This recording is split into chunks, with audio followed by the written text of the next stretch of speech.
Talking to the Moon, written by Seijhoes. Maki Harukawa was not crazy. Sure, people may have seen her as such for one reason, and one reason only. She talked to the moon. But you see, she had a perfectly good reason for doing so. Her husband, of about 3 years, Kaito Momota, had contracted some sort of fatal disease, slowly killing him from the inside out. One night, it had gotten especially worse, and with that, she had rushed him to the hospital. She sat with him all night, watching him cough up blood with a pained expression on his face. However, through it all, he smiled, though it wasn't one of his big, genuine ones. This one barely even registered as a smile at all, really. She knew he was trying for her sake, to get her to not worry so much. But they both knew that was failing miserably. Hey, Maki. Don't worry about me. I'll be fine. Promise. Maki had given him a small frown. Don't promise things like that. Especially now. You know you can't promise you'll be fine. I know. I guess I'm trying to reassure myself as much as I'm trying to reassure you. He sighed and forced himself to sit up a bit, patting the small space in the small hospital bed. Come here. What? But there's hardly any room. I don't really give a shit right now, Maki Roll. I want to hold my wife. What's the problem?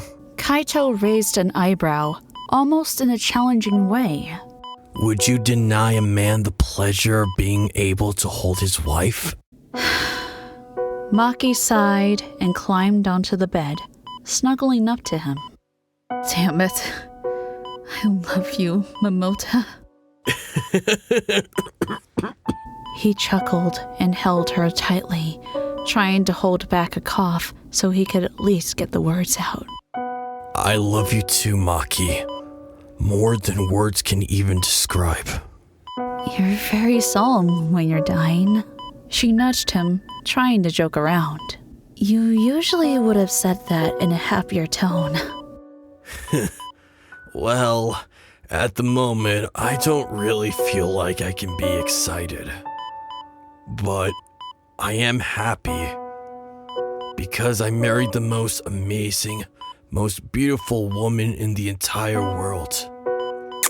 He smiled and kissed her cheek, turning away quickly to cough up some more blood into the bucket on his other side.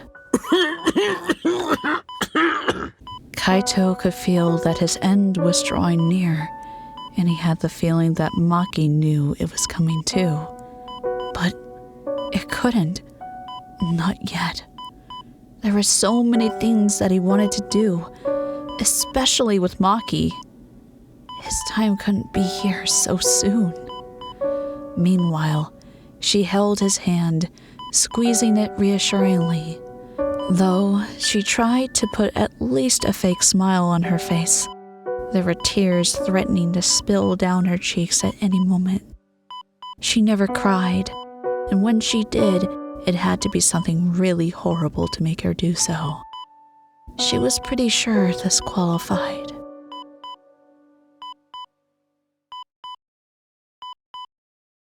Maki hadn't wanted to doze off, but she must have. And when she woke up, the sun was shining in through the small hospital room's window. She looked down at Kaito, whose eyes were closed and who was still. Kaito, wake up! She frowned, shaking him a bit. She gave a sigh of relief when he opened his eyes, but only slightly. Hey, Maki. He sighed and gripped her hand weakly, his breaths getting shallower.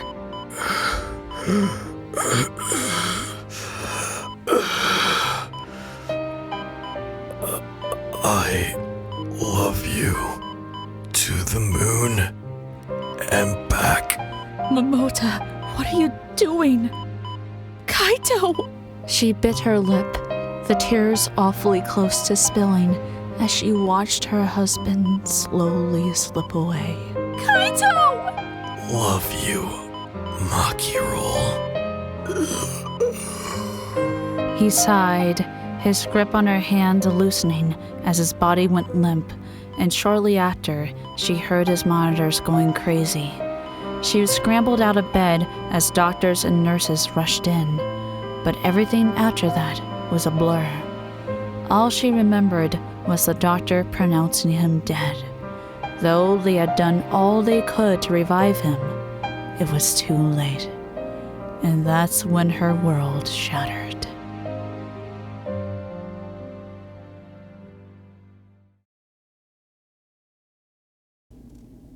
The funeral was small. It only consisted of their group of friends for the most part. Her and Kaito's close friend, Suichi Saihara, stayed close to her side during the whole service, because she wouldn't admit it, but she needed someone by her side right now. Kaede Akamatsu, his girlfriend, was right there on her other side too, squeezing her hand reassuringly. Afterwards, when everyone was over at the house, they still stuck by her side like glue. Everyone was giving her sympathetic looks, and everyone was giving her hugs or reassuring pats on the back. She hated sympathy and pity, and while she knew they were all trying to be nice, it didn't mean she liked it. She hated feeling weak, and she hated feeling vulnerable. But maybe, just for today, she could allow herself to feel like this. Later, after everyone had left, she practically had to kick out Suichi and Kaede. She wasn't quite sure what to do. After all, she lived here by herself now. It was weird to think about, but here she was, standing in the foyer of the house, surrounded by the silence. She wandered around the house for a bit, still unsure of what to do. She tried watching TV, but she couldn't really focus on it or anything that was going on in the show that is currently playing. She tried to eat something, but she merely picked at the sandwich she had made herself, only managing to take a few bites of it before putting it in a container to put in the refrigerator. What? She wasn't about to waste food. Eventually, she just decided to go lay down, maybe at least attempt to get some sleep.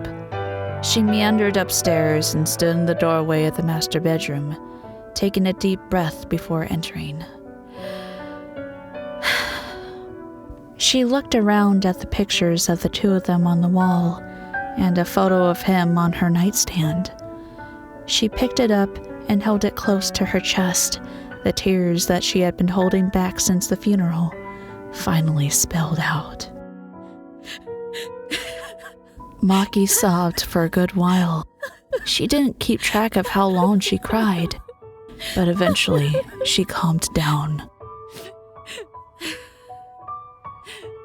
She looked on the door handle of the closet, seeing his jacket hanging there. Freshly clean, she took it off the hanger and wrapped it around herself, breathing in the scent of him. It was way too big on her, but that was to be expected, obviously, and that was her favorite part about it. She would have gone to lay down again, but at that exact moment, the moonlight came shining right through the window and onto her. She looked out the window and looked at the moon, smiling a bit. She and Kaito would sometimes sit and stare at the moon, and he would tell her about the different phases. And she would listen with a fond smile on her face. Good times. With a sigh, she sat by the window and stared out at the moon, closing her eyes. Was she crazy for what she was about to do? Maybe a little, but maybe this would help keep her sane. So, she took a deep breath and started talking as if she was talking to Kaito himself. Hi. This feels really stupid. but I'm just going to keep telling myself that I'm talking to you, even though you're gone. She sighed and hugged her arms tightly, beginning to cry again. You're gone. God, I miss you so much. The funeral was so hard, Momota. I don't think you get it. Then again, you can't even hear me, and I'm talking to the moon. I'm fucking insane. Though, despite her thinking it was crazy, she didn't stop, and this went on for at least a couple more weeks. She'd just sit and talk to the moon. She'd be lying if she said it didn't help a little, because it did. In a way, it gave her a little closure. One night, Kaede and Shuichi stayed over, because earlier in the day, they had been helping her clean out the closet of Kaito's stuff. They promised not to throw everything out. But then again, what would she do with all his stuff? I'll figure it out. Just put it in the basement or the attic. Just don't throw it out. She had given them both a scary look after saying it, so they figured it was safer to just do as she said. Later, after they had all sat down for dinner and cleaned up, Kaede sent Maki up to bed because it looked like she hadn't been getting enough sleep. Not technically a lie, so Maki complied. A while later, after Kaede and Shuichi were settled in the guest room and getting ready for bed, they both heard Maki's voice from down the hall. Confused, they both went to go and see if she was okay. Who could she be talking to? Was she on the phone? Perhaps she was talking to herself? Well, they weren't too far off from the last one. The door cracked open, and when they looked in, they found her sitting at the window, talking to the moon. They were tempted to go in, but Shuichi suggested that it'd be best to just leave her be. She was grieving, and maybe this was her way of coping. Even so, this continued on for years and years after his death. Everyone told her that it was time to move on, that this thing with talking to the moon was getting to be too much. He was gone, and she needed to accept it. Though, through all the negativity and the people telling her to stop, this was her way of feeling close to him, and she didn't have any plans to stop anytime soon. And this was why Maki talked to the moon, because whenever she did, it was almost as if Kaito was talking back to her. Almost.